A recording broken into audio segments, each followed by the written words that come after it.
in exchange. Miner DRDGold has reported an 11% increase in full-year headline earnings per share. That's to 68 cents. The company also saw profits rise 9% to 679 million rand.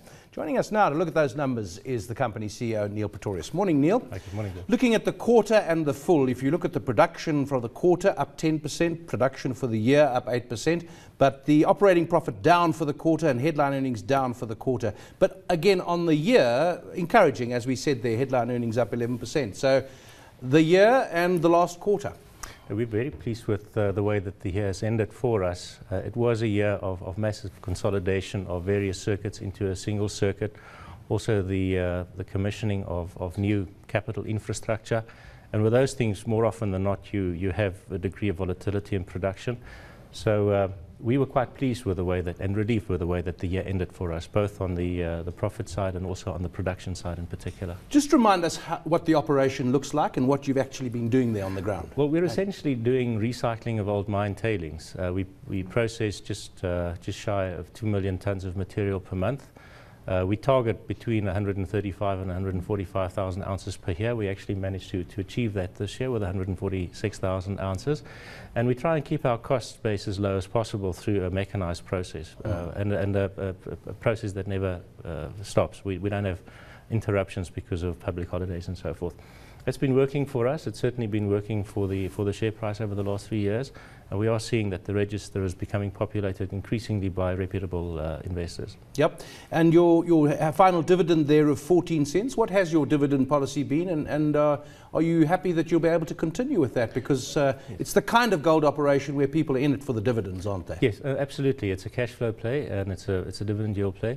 We've been paying dividends now for the last 5 years. This year was the first time that we paid an interim dividend. The total dividend for the year is 28 cents, which is a 180% increase on the previous year.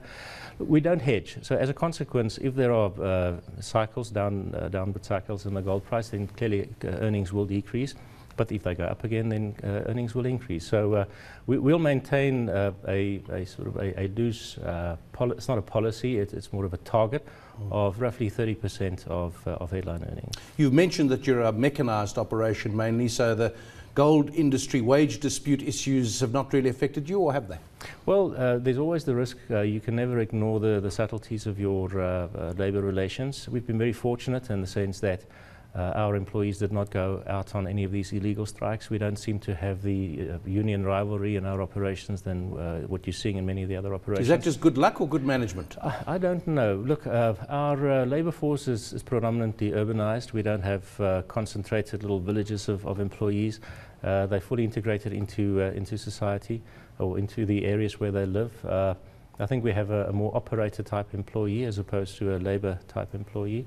But you do have to manage your labor relations very, very carefully. I think the fact that we can pay a handsome dividend is to a large extent attributable to the fact that we did not have labor interruptions, and we would want to reward our employees for that, and I think they know that too. What about the gold price? I mean, for any chief executive waking up in the morning, it must be the first thing you look at, I presume, and certainly it's been very volatile, come back a bit, but still low, and the comment has been made how many gold companies globally are below the water in terms of making money at present gold prices. This new concept of NCE, or notional cash expenditure, or all-in cash expenditure, because of who we were and where we were, our focus has always been on managing cash flows very carefully. And I think you manage gold price by managing costs and building in a degree of optionality in how you configure your operations. And we have a lot of switch-on, switch-off technology within our configuration.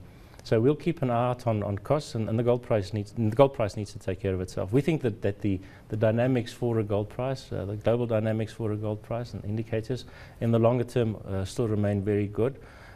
We have on our board people who understand both the investor market and the gold market very, very well. Our chairman used to be a trader. One of our senior non-execs understands gold price dynamics and currency dynamics very well. So we will continue to take full exposure to the gold price. We won't hedge, and just very carefully manage our costs and maintain the optionality that we have in our operations.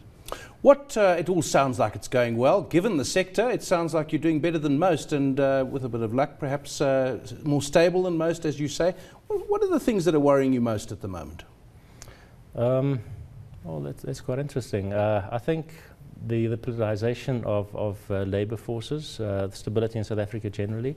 I'm concerned about the dip in production and the effect that that's going to have on the costs of consumables in particular.